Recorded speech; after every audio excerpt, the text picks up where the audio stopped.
जय श्री राधे जी, आपका स्वागत है हमारे चैनल ढंग ग्रुप पे। बार बार सवाल आता है कि अगर किसी की हथेली में स्पष्ट क्रॉस का साइन है तो अपने कार्य के लिए किस क्षेत्र का चयन उन्हें करना चाहिए, किस क्षेत्र में उन्हें सुस्पष्ट सफलता मिलेगी और बेहतर करियर के ऑप्शन बनेंगे। तो देखो, जो भी ऐसे लोग होते हैं वो थोड़ी चंचल प्रवृत्ति के होते हैं और ऐसे लोग कहीं भी एक जगह बैठ के और पूरी जिंदगी निकालते ये तो संभव ही नहीं है, बहुत ज़्यादा मुश्किल है। और वैसे भी अगर किसी एक जगह बंधुआ मजदूर की तरह अगर इनसे काम करवा लेना चाहोगे तो कभी होने वाला नहीं है, ठीक है। क्योंकि ये अलहर प्रवृत्ति के थोड़े से होते हैं, खुले खुले होते हैं और चीज़ों में बदलाव इन्हें हमेशा चाहिए होता है। बदल बदल के चीज़ें करना, अपनी दिल की बात मानना, कभी भी इस तरीके से नहीं देखना कि वहाँ से फ़ायदा आ रहा है तो चलो थोड़ा मन महसूस के भी काम कर लेते हैं। ऐसी चीज़ें इनके जीवन में अमूमन बहुत कम आती है। ये हमेशा जिंदा दिल, एवरग्रीन होते हैं और जिंदा दिल की तरह जीना चाहते हैं। पैसे थोड़े अगर कहीं से कम भी आ रहे हैं, सुकून का अगर बेहतर स्थिति है तो उसे पाना चाहेंगे। शुरुआत में पैसों की तरफ भागेंगे, लेकिन जो जो परिपक्व होते जाते हैं उसके बाद इस सुकून को खोजना प्रारंभ करते हैं। इसके अलावा हमेशा कुछ रोमांचक, कुछ जुनूनी करने के प्रति ये काफ़ी आकर्षित होते हैं। वैसी सारी चीज़ें हमेशा करना चाहते हैं जहाँ पे काफ़ी कुछ नया हमेशा सीखने को हो, हमेशा कुछ नया रोमांच का मौका मिले, हमेशा कुछ चैलेंजेस मिले और इस तरीके की खासकर जिसमें साहस पराक्रम हम दिखा पाएँ, जो अमूमन दुनिया के बहुत कम लोग करते हैं। वैसी कुछ कुछ नायाब चीज़ें हम करें, नायाब खोज करें, नायाब चीज़ों को जाने, मतलब एक तरीके से बगुलों के बीच में हंस के जैसे दिखने की एक चाहत इनके अंदर काफ़ी कुलांचे मारती है और उसे पाने के लिए किसी भी हद तक जाते हैं। मोस्टली अगर फिजिकल वर्क कहिएगा तो फिजिकल वर्क के करने में थोड़े से वीक होते हैं, नहीं करना चाहते हैं, लेकिन मेंटली यानी कि मानसिक तौर पे एक काफ़ी तेज तरार होते हैं और काफ़ी ज़्यादा कर पाने में सक्षम होते हैं। तो जो भी मानसिक कार्य होता है, खासकर आप सॉफ्टवेयर टेक्नोलॉजी रिलेटेड देख लो,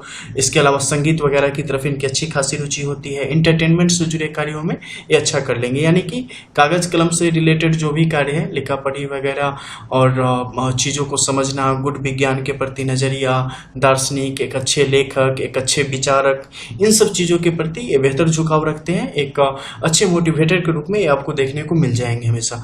लेकिन कोई अगर कुछ भारी उठाना करना यानी फिजिकल वर्क, तो उसमें ये आपको काफ़ी कमज़ोर मिलेंगे। ब्रोकरिंग ये काफ़ी अच्छा कर लेते हैं। इन्वेस्टमेंट करने के तरीके, शेयर बाजार ले लो, इसके अलावा ब्याज का काम और लैंड रिलेटेड, इसके अलावा जो भी ब्रोकरिंग से रिलेटेड कार्य होते हैं उसमें अपना काफ़ी अच्छा प्रदर्शन कर पाते हैं। और स्टार्टअप, नई स्टार्टअप वगैरह की तरफ ये बढ़ सकते हैं, लेकिन इनके लिए शुरुआत में ना बहुत ज़्यादा कठिन साधना की आवश्यकता पड़ती है, क्योंकि एक जगह खुद को रोक के रखना इनके लिए काफ़ी मुश्किल होता है। जहाँ भी जाएंगे ना, शुरुआत में चाहेंगे कि जाएं और सफलता पलक पाँवड़े बिछा के बैठी रहे और हमारी तरफ आती चली जाए, क्योंकि आइडियाज़ इनके पास अच्छे खासे होते हैं। लेकिन कई बार आप उसे एग्जैक्ट उतार नहीं पाते ज़मीन पर उस तरीके से, और चीज़ें आपके हिसाब से तो चलेंगी नहीं, और आपकी ख्वाहिशें बहुत ही ज़बरदस्त होती है और आशा आपके अंदर इतना होता है कि जब भी कुछ नया करने जाते हो ना, तो आपको उसकी सिर्फ पॉजिटिव पॉइंट्स दिखते हैं, निगेटिव पॉइंट्स आप देखते ही नहीं या आपको समझ ही नहीं आती। लेकिन जब वो आप करने लगते हो, ज़मीन पर वो चीज़ें धरातल पर उतर जाती है और जब उसके निगेटिव पॉइंट्स आपकी तरफ बढ़ते हैं, जो कि किसी भी बिजनेस में, किसी भी कार्य में शुरुआत में वही आते हैं, तो वहीं पे आप हड़बड़ा जाते हो, वहीं पे आप गिरना शुरू हो जाते हो।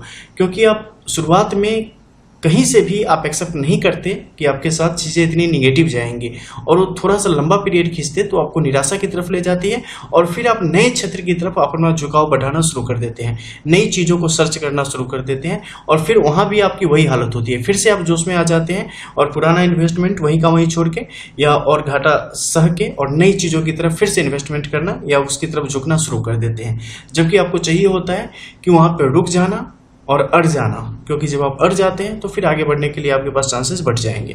इसके अलावा जो दूसरी मुश्किल होती है, ये होती है कि काफ़ी मेहनत करने के बाद, खासकर जो आपको पसंद है, जो काम आपके लिए काम नहीं है, यानी कि खेल है, आनंद है, जब उस कार्यों को करके आप सफलता प्राप्त करने की स्थिति में आ जाते हैं, तो थोड़ी सफलता मिलने के पश्चात ही आप फिर से आलस्य आपको घेर लेती है, आप आलस्य के शिकार हो जाते हैं और आपका जीवन, जो ख्याति मिली है, जो सफलता मिली है, उसे संभाल पाना आपके लिए मुश्किल हो जाता है। उसमें निरंतरता का अभाव हो जाता है, तो क्योंकि आप मेहनत में कहीं ना कहीं पीछे हटना शुरू कर देते हो, तो उस मेहनत के प्रति आपको उतनी ही ऊर्जा, इनफैक्ट कि जितना सफलता मिली ना, और ज़्यादा मेहनत करते चले जाओ, तब जाके वो चीजें आपको उसी हिसाब से आगे की तरफ ले जाएंगी, क्योंकि नेम फेम वगैरह जैसी चीजें आपके जीवन में आनी ही आनी है। गुड विज्ञान की चीजें, तंत्र मंत्र वगैरह वगैरह जैसी चीजें, ये सब भी आपके जीवन में आनी ही आनी है। वैराग्य की तरफ जाने की एक भावना आपके जीवन के खासकर 22 साल की उम्र में, इसके अलावा 28-29 वर्ष की उम्र में, इसके अलावा 34 वर्ष की उम्र में, इसके अलावा 38 वर्ष की उम्र में, 40, 42, 46 ऐसे आती ही रहेंगी। साल में कम से कम 2-3 महीने आप ऐसा ही सोचो कि मैं साधु बन जाता हूँ या कुछ संसारिक चीजों से विरक्ति ले लेनी है, क्योंकि आप स्थिर मानसिकता के होते नहीं। तो ऐसी चीजें आपकी तरफ बढ़ना शुरू कर देती है। इसके अलावा राजनीति के बारे में आपकी समझ बहुत ही गहरी होती है, ऐसा आपको हमेशा लगता है, लेकिन वास्तविकता ये है कि कुछ है भी कुछ नहीं भी है सिचुएशन के अकॉर्डिंग। लेकिन फाइनली आप उसकी तरफ जाते नहीं, क्योंकि आपको लगता है कि नहीं उसमें जाएंगे तो पता नहीं कितनी देर से मिलेंगी चीजें, और आपके पास समय का अभाव होता है। और इसी अभाव के कारण एक दिन जिंदगी का स्वभाव बदल जाता है। मिलते हैं फिर, तब तक के लिए जय श्री राधे। और भी बहुत कुछ है, मिलेंगे अगले वीडियोस में कुछ और नई चीजों के साथ।